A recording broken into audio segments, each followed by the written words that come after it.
we're we're not going to make it in the U.S. And with 7 guys splitting the take, we can't do this.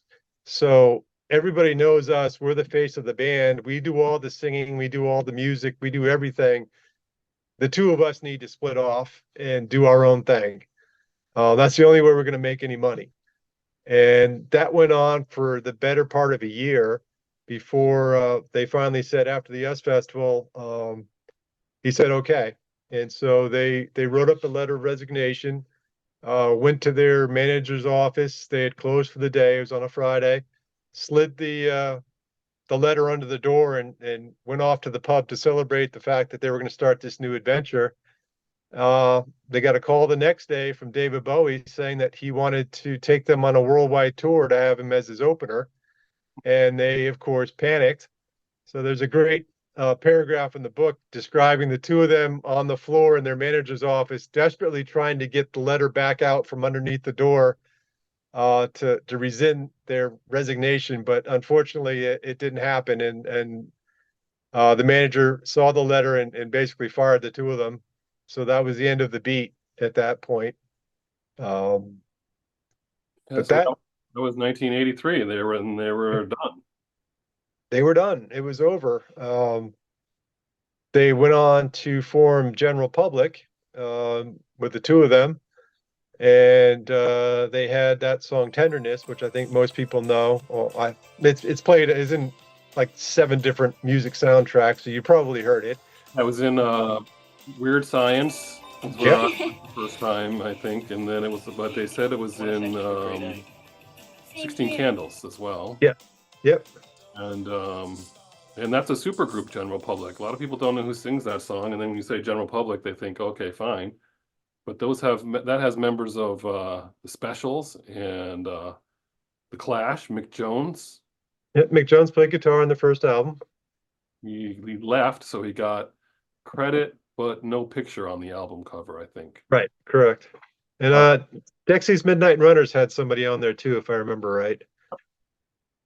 yep. But yeah, they started off strong. Great first album. I think that's actually where you and I come in because they played Yukon in the night. We were trying to figure this out. I'm assuming it was '86, I if think I it's remember right. because that would have been my freshman year. That seems Yeah, right. Wise. And I remember being super excited about being able to go to concerts at college. And right. the first 3 concerts I saw at UConn were Psychedelic Furs, English Beat, and In Excess. Not in that order, but those were the first 3 concerts I saw there. I still to this day don't know how I missed the Psychedelic Furs. I saw uh, Jefferson Starship was my freshman year. And then we saw some, bands at the, the big concerts, the spring weekend concerts. But in Jorgensen, it was In Excess, English Beat, UB40, and wow, Jefferson Starship. Yeah, those are the ones I saw there. Great place to see a concert, by the way. It's very small, intimate, great sound. Yeah, the first Good played stuff. Jorgensen. Yep. And so, wait, so who did they sing? Did they do the cover of Suspicious Minds, or was that English? No, That was English Beat? that was Find Young Cannibals. Oh, we're moving ahead. Okay, all Yeah, right. you're skipping ahead. Calm down. No. With that. But yeah, so General Public, they had a song called General Public, I think. Was that Yes, what? they did. Okay. Yep. They had a song General Public. They had a song Rankin Roger.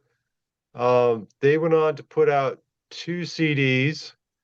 The first one did relatively well. The second one, honestly, it took me like 15 years of scouring record stores to finally find it.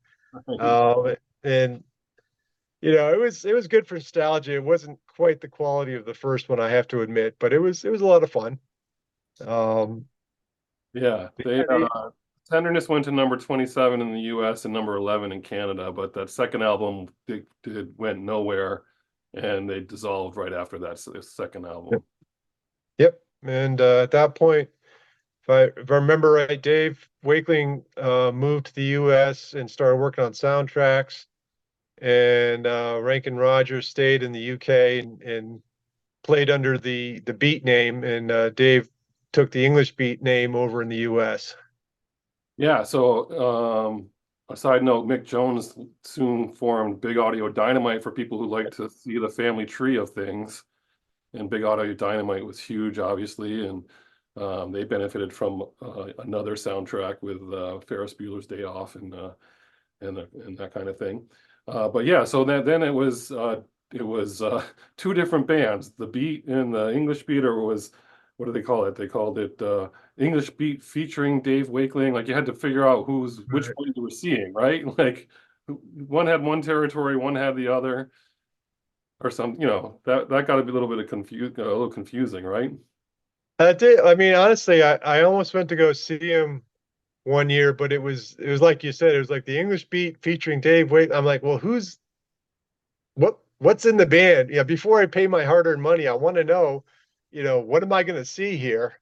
Yeah, I'm trying to picture Um, like going to see Led Zeppelin featuring Jimmy Page versus Led Zeppelin featuring Robert Plant. right.